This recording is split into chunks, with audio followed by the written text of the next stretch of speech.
Good afternoon, everyone. Nigoya Foods is revolutionizing the livestock feed industry. My name is Robert Carter, and I have over 20 years experience in business and 15 years experience in poultry and poultry feed development. I've developed a significant disruptive technology, and I've raised over 50,000 chickens with this feed. And what I'm doing is enhancing this feed, testing it, and bringing it out to the U.S. poultry industry and ag industry. I think there's an opportunity to revolutionize the feed industry, and I'm here to do that. This afternoon we'll be covering the pain in the industry, Nigoya's unique product development, our high performance feed, the industry, and also the revenues. There's a big, very big industry, and this ag industry, called the feed industry, livestock feed industry, is significantly stressed. The stress is the high price of feed. The high price of feed is due to grains, high price of grains in the industry, and it's been happening since 2005. Why 2005? Because the U.S. government passed, the U.S. government passed the Alternative Fuel Act, which changed the entire industry. It changed the entire industry because it allowed ethanol to be produced from grains, and it drove grain prices up. Feed is 75% of in the poultry industry. Production cost is 75%, and it's continuing to go up. Producers are losing millions of dollars. They're shutting down plants. They're laying off people. They're closing farms. Small producers are losing millions of dollars, and they're going out of business. Consumers are paying higher prices for poultry in the supermarket. What we're doing is producing a total feed solution for poultry producers by creating a livestock feed that is brand new. We're dramatically increasing producers' profits by improving their operational efficiency. We're doing that by also eliminating the middleman for feed and grains. We're improving the value of feed, and we're reducing the carbon footprint. We're improving producers' profits by as much as 182%, and that is a dramatic increase in profits. We're doing that by helping producers operate more efficiently, by reducing mortality rate for poultry and other animals by 75%, reducing feed price or waste by 85%, reducing production cycle time by 19%, reducing waste in the form of manure and odor by 25%, and we're enabling producers to produce 21% more poultry in the same place. The market is huge. Today's market is $24.5 billion. By 2016, it's going to grow to over $29 billion. Our market opportunity is $1.7 billion today. By 2016, it's going to grow to almost $4.5 billion. Our competitors include Cargill, Conagra, ADM, and Purina. Our competitive analysis shows that we save poultry producers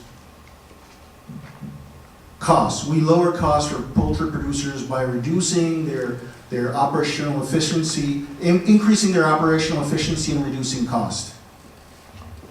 We have a competitive advantage in the industry. We have a revolutionary feed that is cost effective. We have patent pending. The market is $24.5 billion. And we have an opportunity to grow to grow revenues to $302 million by 2017 and controlling 1% of the market. This foil is about a story about a large chicken producer in California that last year produced 80 million chickens in Fresno. If they had used our feed, they would have reduced their production cost by $56.5 million, reduced manufacturing costs by 71%, improve revenues, and also improve profits by 182% or $78 million. We have a seasoned management team that has significant experience in supply chain management, quality, manufacturing, and managing and executing business plans, especially managing a poultry company. We have over 20 years in accounting and finance. Once we get funding, we intend to hire a COO, a VP of marketing, and a chief scientist. Once we get funding, we'll take about 12 to 18 months to develop our feed, to test it, to get FDA approval. In addition to that, by 2013, we expect to break even and have positive cash flow. By 2017, we expect to have sales of $302 million and with profits of $148 million. In phase one, we'll sell feed directly to small and medium-sized producers via our in-house sales and contract sales people. In phase two, we'll sell feed directly to large producers. In phase three, we'll go ahead and sell feed directly to small, medium, and large producers via our e-commerce website. In phase four, we'll go ahead and leverage our partnership with universities to go ahead and sell feed to large producers and sell feed in the international market. Our capital requirement is $350,000 for development, testing, and also obtaining patents from angel investors. In phase two, we'll raise from angel investors $1.5 million for pilot production and hiring our first employees.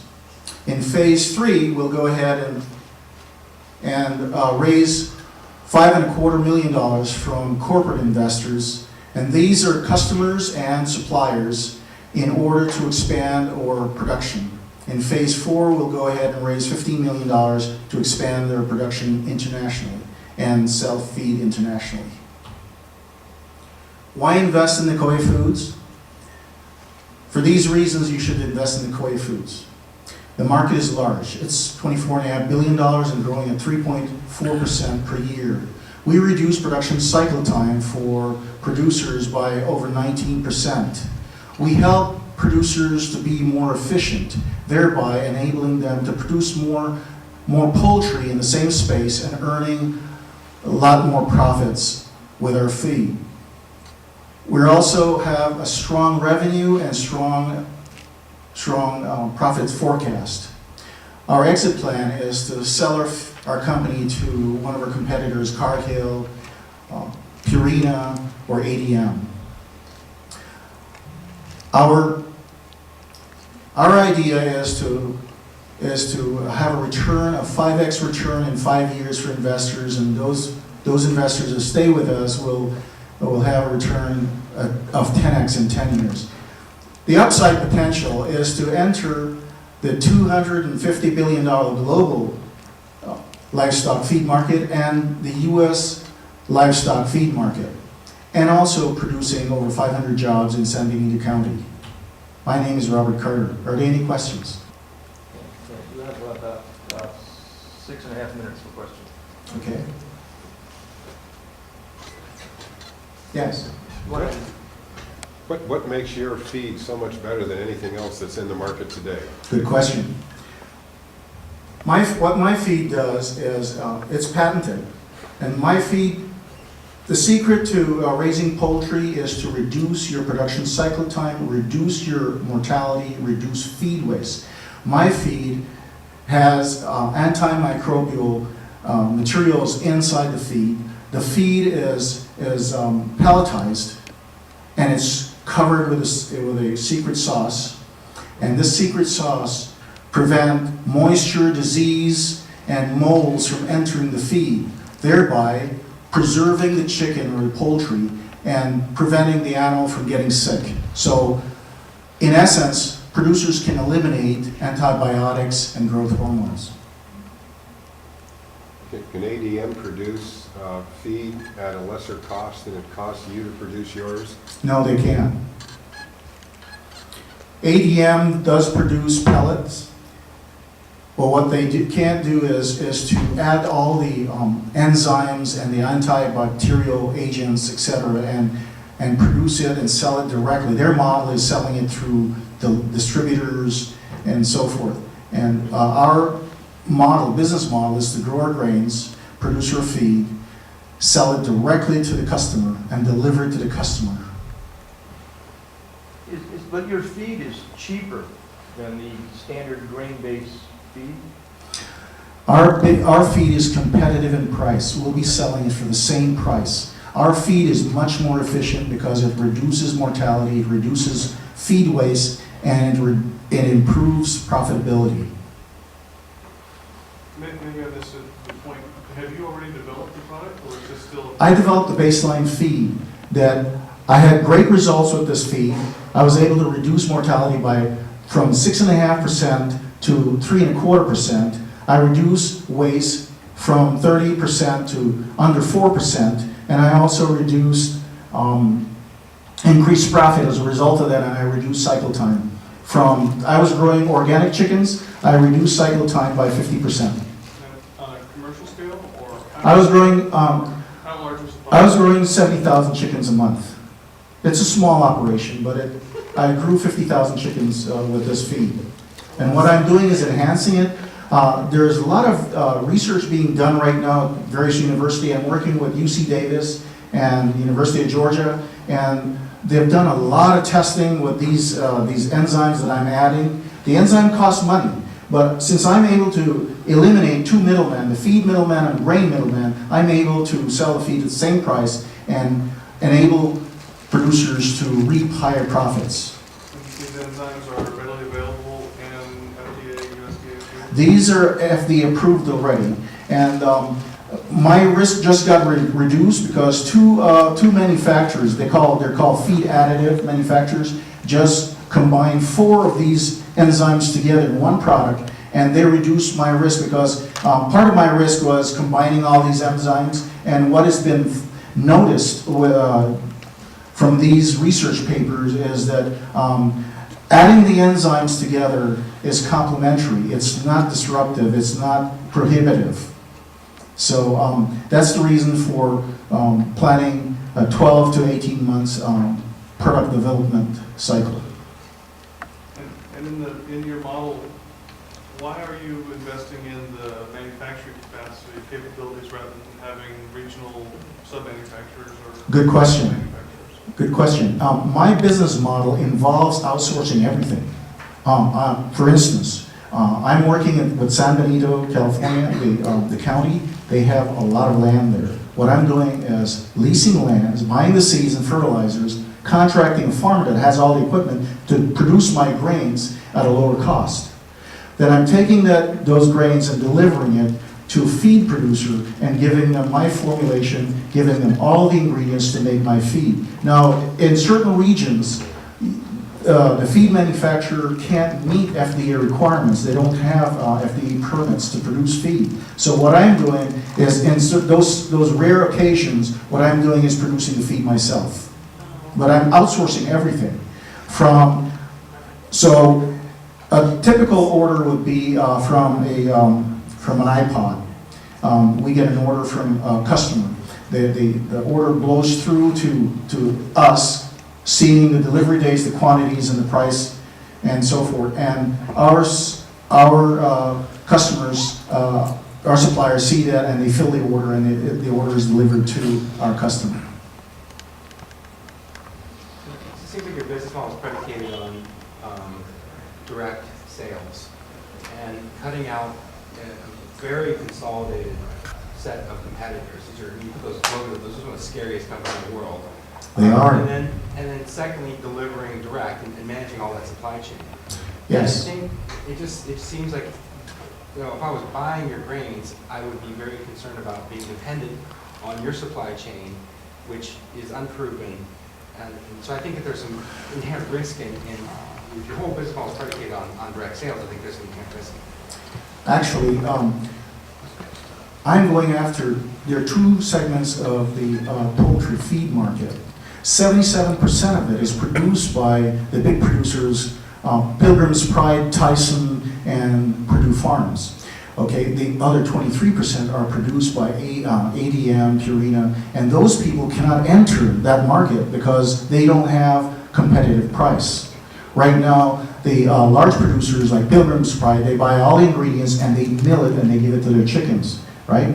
Mine is pelletized, mine has all of the enzymes and all of the antibacterial ingredients for them to survive better and to reduce cycle time, reduce cost. The industry, the agricultural industry is using supply chain management. 4 years ago, it was started in Georgia, and it's going to take off big time.